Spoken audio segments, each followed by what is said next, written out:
Good morning, Emma Mahony, Women's Health and Wellbeing, Barwon Southwest. I'm here today as part of our Women's Voices Let's Connect project.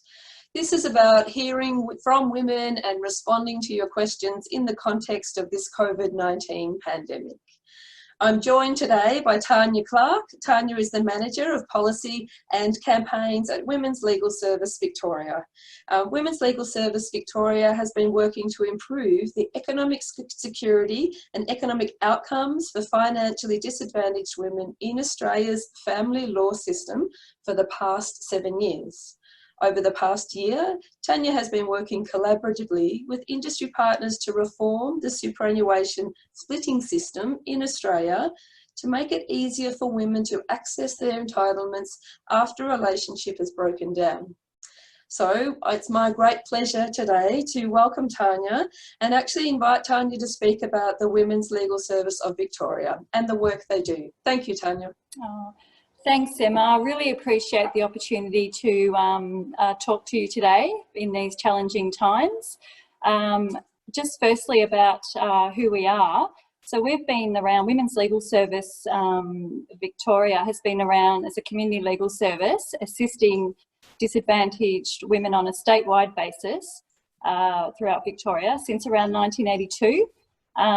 Now, overall, there's a lot that we do, but overall we work to improve the lives of all women, both at the individual legal casework level and also the systemic level in the family law, family violence, child protection and financial assistance systems. So a large focus of our work, as you've mentioned, is on improving the financial security of women after relationship breakdown. In terms of our service delivery, just what we do, we deliver a wraparound legal service, an integrated legal service, training to practitioners. We've got a large team of education engagement practitioners, community development and legal education, and strategic level casework that directly informs our advocacy and our campaigns. And so by wraparound, I mean that our service not only includes the legal, so the lawyers working on the cases, but also the social work support and the financial counselling. So in that we recognise the complex needs of women that enter our service, and that model is working really well. How wonderful to recognise the breadth of and complexity of financial issues and the law. Yes. So Tania, from that great outline and foundation, can you explain, particularly for women in our community, why the Women's Legal Service is working to improve superannuation balances for women particularly? Well, there's several reasons. And the first, I'll just go back to the Royal Commission into Family Violence in Victoria. And the Commission acknowledged that that in terms of women's recovery from family violence, that it's really important to address short, medium and long-term financial security. So we recognise that that's really important. And with our financial counsellors, we obviously recognise those short-term needs in our social workers, but looking also at the retirement outcomes for women, really. We know that women retire much less, with much less super compared to men in Australia. I think it's about 40% less. And we also know there's a real problem with older women and homelessness in Australia, and that working on these issues will contribute to better outcomes for women. And then the second thing is that, as I mentioned earlier, our casework informs our advocacy work. So what we've seen on the ground, and you've probably seen too, is the systemic barriers that women face to access their fair financial entitlements through the family law system and other means. And so that was recognised quite a while ago, because as I said, we've been open for a while. And in 2014, we set up a project to specifically identify in an evidence-based way what the systemic problems were that we were seeing and what the solution should be. And so we set up this fantastic project. It went on for about 2 years. We represented about 48 women through the project with the help of Landers and Rogers and Freehills, pro bono law partners. And we kind of put the spotlight on those cases to see, and we saw as time went on the themes and the issues that were coming up. And what was interesting that came out of that report was that for a significant number of women, superannuation was the only asset that they could claim. Because for financially disadvantaged women, often with no assets, and majority of our clients are in receipt of Centrelink, so we're talking, you know, quite financially disadvantaged women. Yeah, super was an asset. And then we started drilling further and saying, well, why, you know, what are the issues around accessing super? And we discovered that it's actually, the system itself is so complex. And it's so hard to navigate. You need a lawyer. It's, you know, the draft orders are, it's even, you know, I can't really understand them. And when you get in the family violence situation where you have an uncooperative former partner and, you know, you're navigating the legal system at the same time, it's a very costly exercise. So we were finding that women are walking away from their super or being able to access it, and small claims, but significant, you know, considering the super pay gap and women's retirement outcomes. So we really have worked a lot now, we are working a lot in the superannuation space, and yeah, and we're making some really good progress. Yeah, wonderful. One of the recommendations I noted in the white paper written by the Economic Security for Women was around, so there's this great thing about women need to understand their financial status and have stronger understanding about money and financial literacy. But one of the lovely pieces that's alongside that, and I hear it in what you're speaking about today, Tania, is an onus on the superannuation companies and banks and the like to make that information easier to read. Don't know, you know, how do you read those documents to actually communicate really critical, really important information about your money and your sort of safeguard long term in a way that you can read it and understand it. So it's sort of two parts, isn't it? Yeah. That's an excellent point, because this is a really good example of that, because even if you know, became a bush lawyer in family law and you understood that you had an entitlement, and you might even work out what the entitlement is, to actually be able to access it. Yes. Yeah, there's so many systemic issues that need to be resolved before, the individual can actually access those entitlements. And we're working on that. Yes. And what we're finding is it's a really good project because everyone's in agreement that it needs to change. Yes. You know, government to the courts to the super funds, the super industry. It's a very feel-good project in that. It's just really getting through the systemic, going through those solutions and working together, which, as you know, takes time, but we are moving in that direction, which is, really, it's really great to see. Yeah, might be a long road, but I think some of these changes will change for generations and actually improve women's economic security. So how wonderful. That's my vision, Emma. Yes. We share that vision. Our work is very much the long road. Yeah, structural change. Beautiful, beautiful. Right. And so leaping now into COVID-19, the reality we find ourselves in at this time, it's really, I sort of been talking about it a bit like it's shining a light in some of the cracks or the inequality in our community, and it's certainly shining a light on the fragility of women's economic security. And it's certainly been a key concern that we've heard from women. What concerns does Women's Legal Service have about women's financial security during this time particularly? Yeah, I think, I mean, there are quite a few. I'll hone in on super, but before I go into that, obviously is debt, family violence related debt. We're very concerned about in terms of how women are going to come out of this. And because of, you know, that's a problem anyway before COVID-19. So, we're monitoring that. And we acknowledge that, you know, we're making a lot of assumptions at the moment. We're trying to sort of mine the data, and we'll have to do that, collect our own to work out what exactly is happening. But there are a few red flags there for us around that. And also the other issue that seems to be arising, it's very difficult to get through to the banks and utility providers, and even when you might be able to access some financial assistance or, you know, have some, but, you know, again, our financial counsellors are working through that and will continue to do that. But for superannuation, which I guess it's more urgent for us because of the announcements by the federal government through all the, you know, financial assistance measures, that people will be able to access their super early due to COVID-19 and according to a set of circumstances, which are listed on the ATO website. It just makes it very easy. And I guess, look, going back to what we're trying to achieve, we're trying to increase the superannuation balances of women and get them to kind of look at the long-term retirement outcomes. And when we saw this announcement, I just saw all those balances dropping, I guess. And I mean, we acknowledge that there will be some situations where women will need to access early release due to financial hardship.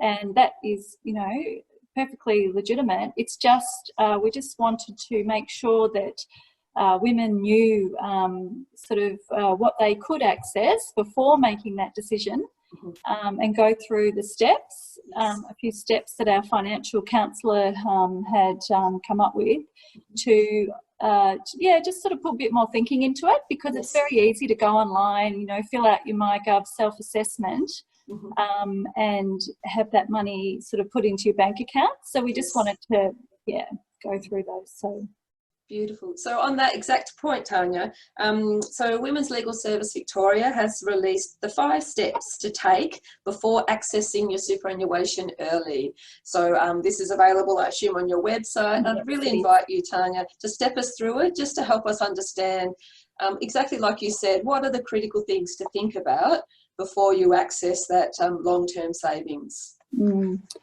I guess before going into the steps, one of the issues we've tried to highlight, and I'd encourage people to go into more detail and download the brochure from our website, womenslegal.org.au, but we just need to check that women, that you are making the decision freely and that there's no coercion or control. And if you have sort of doubts about that, just to access services and call 1-800-RESPECT and, you know, just check in around that. And the other thing is, just if, you know, your relationship is breaking down or you feel like it's going in that direction, or it is, just to consider the impact on any sort of family law, super splitting or property entitlements, because obviously that affects the pool. And I'm thinking more probably in that respect for what the household may access as well. Okay. But first, I'll just outline the steps first. So firstly, we're saying just assess your situation and how long you can last financially. And then once you've done that, and I'll go back to this, just work out what financial assistance you may be able to access. There's a lot of information out there, even since we've written this brochure, and I understand you have Women's Health has a bit of a hub, so they're really good resources, I think, just to consolidate all that information. And step 3, work out what other financial assistance might be available to pay your bills, because, you know, there's a lot going around tenancy and utility bills and what the banks are doing. So there's, you know, a lot of support there too. And then finally, if you sort of get through those and you think, okay, I'm not sure whether I should access it or not, just to really assess the long-term financial impact, and just going back to what we've been talking about in the beginning about really what's your retirement outcomes going to look like. And there's some really good data around that in terms of what, if you access money now, what the impact of that will be, depending on your age, down the track. In short, Tania, I'm no mathematician, but in short, what you might take out now could actually equal a significant reduction in your super savings when you retire. That's the short of it, isn't it? As well. Yes. It is. Yeah. And I think it's just I hear a lot of people say, oh, when I talk about super, or I hear people talking about super, my eyes just glaze over. You know, we'll just deal with that later down the track. Mm-hmm. But one thing I've learned personally myself as I'm getting older and getting more interested is there's a lot you can do just with your, looking at your super and how it works for you, and understanding how compounding interest works. Yes. And so, yeah, and I think, I feel like a bit of a preacher on this now, because I see the benefits of it as your balance increases. Yes. Like, for instance, the Industry Super Australia have done some proper economic modelling around this, and they say, like, for a 45-year-old, if you had a balance of around 95, and this is obviously going to vary for a lot of women, which could be a lot less in our experience with our clients, but if a super taken now is 20,000, that could be worth, with compounding interest and a lot of assumptions in there too, it could be worth 51,000, when you retire. And that's on top of what else is in the fund. So I think it's a really, and even though it is tax-free, I just think we really need to be careful. Not saying you shouldn't take it out, but just to follow those steps. Yeah, just to make sure that you're protecting your financial security moving forward. Yeah, beautiful. Thank you. So, Tania, I've got a big question next, or something a bit broader. So what other economic considerations should women take into account? What other economic support is available, particularly in this time, but broadly as well? Yeah, I think, from our perspective, with representing and assisting women who've experienced family violence or are experiencing family violence, there are, and I'd encourage women to find out what's out there, but the two obvious ones for me are there's victims of crimes assistance payments that you have to go through what's called the VOCAT system. But, that's one option, and that system is actually changing and hopefully will become more flexible down the next couple of years. The other is the flexible support packages. I noticed that the state government announced some more money around that, but I know that our social worker and our financial counsellor often are able to access money for women from flexible support packages, and I think they're a really good alternative to having to pay for the impact of family violence yourself. Yes. And obviously it's just, I think, I just really encourage women also just to look at the family law system and how it's sort of opening up a little bit more to small claims. Yes. And there's some pilots going on at the moment as a result of our project. They're called the small claims pilots. Mm-hmm. So we're hoping that women will be able to, instead of walking away from entitlements, will be able to go through the system, kind of fast track in a way, more streamlined, so it's more accessible. So,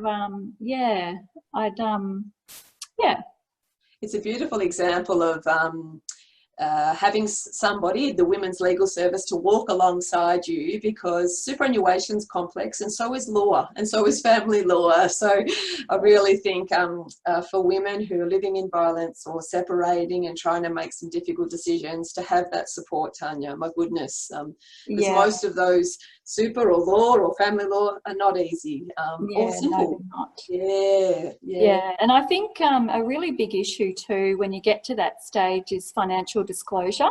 And often because of the dynamics of economic abuse, is that information is not easy to find or not easy to locate. Mm-hmm. And if you are in a position where you can actually kind of get those statements, the bank statements and the super statements and all those, that financial information before you leave, and I know that's not easy, that's always easy, but that can make a big difference in terms of the timing and being able to have all that information at hand. Yes, yeah. It's actually quite an important part of a safety plan, isn't it, to imagine getting some of that paperwork together? Yeah, I think so. Yeah. Wonderful. So, Tania, we're drawing towards a close. Our role as a women's health organisation, but particularly working in health promotion, so trying to do the structural work to make change, is sort of to translate evidence into action. So, I see that Women's Legal Service of Victoria has such a strength in understanding super and understanding women's economic security. Have you got a message or two for what we should do, what our partners should do, what community should do? Are there some take-home messages or some action that you'd recommend for us and our community members? I think that firstly, just to have a shameless plug of Small Claims, Large Battles project, it's to support that, to promote it, to educate on that, because as I said, it started in 2014. It's evidence-based. It's had a lot of support from the Legal Services Board to pro bono partners. We had an expert advisory committee. It is evidence-based. It's based on women's experiences. And have a look at the recommendations. And as I say, a few of them have already been picked up, like the small claims pilots, and, we're doing the super splitting work. There's still more work to be done with those recommendations. And, as we know with pilots, we need to make sure they continue. I think it'd be really good if that could be supported. And I think that what I find, so we've taken a snapshot of women's experiences, which it still applies because the system hasn't fundamentally changed. And it's really important to women just keep on telling their stories, and for us to, listen and to communicate that to the decision makers. Yes. And we find, that's not easy, especially for women who've experienced family violence. Yes. And we are so grateful for women who do tell their story anonymously, and we acknowledge that. And I think that's it sounds simple, but it's a really key to successful advocacy. Yeah, to actually, the Women's Legal Service of Victoria does a really stunning job, in my experience, to really highlight and show women's stories. And that lived story actually brings to life the many barriers, personal and structural, that they actually have to overcome to be able to move out of these relationships. Yeah, and I have to say, Emma, that, walking up to Canberra, well, not walking, flying, but, walking up the hill sometimes, we often say, well, how are we going to tackle this meeting, with the politicians? And they're not that hard. We just tell, this is what women are experiencing, and we are listened to. And I think because it's real, raw information that's coming straight from, the ground, and I think politicians are interested in hearing those stories. Yeah. It's a lovely reminder about advocacy and all of our role to talk about these things. You might feel like it's just a local community conversation or with your local member, but it's all part of making change to make super more accessible and easily understood, for example. Yeah. And one other thing too, what we've discovered through the research, and that the Industry Super Australia have done some polling, so they're trying to work out, how they can promote this as well. And polling said that up to 50% of people who were polled didn't realise superannuation was an asset. So I think we've got a bit of education work to do around that as well. Yeah. Well, Tania, it's been a joy. I've really enjoyed our conversation. I want to just remind anyone tuning in to drop into our website, so womenshealthbsw.org.au. We do have that hub there, that Let's Connect hub. Two things I'd like to quickly mention, and Tania did mention this, was safe steps. So if you're living in family violence, if you're wanting to understand family violence, if you want to speak to a friend, it's safesteps.vic.gov.au, I think I've got that right, 24/7. The other thing I'd like to put a quick plug in for is Wire Women's Information. It's a really good hub too around some resources and fact sheets around financial information. And Tania, in closing, may I ask you, could you please share your website again and just a closing comment for us? Okay, so it's womenslegal.org.au. And my closing comment is that this is, thank you for the opportunity, because sometimes, in these times we don't know how to get the information out to women, and this is hopefully that women will be listening to this and be able to take on a lot of the advice and understand what we're doing as well. Wonderful. Excellent. Thank you so much, Tania. All right. Thank you.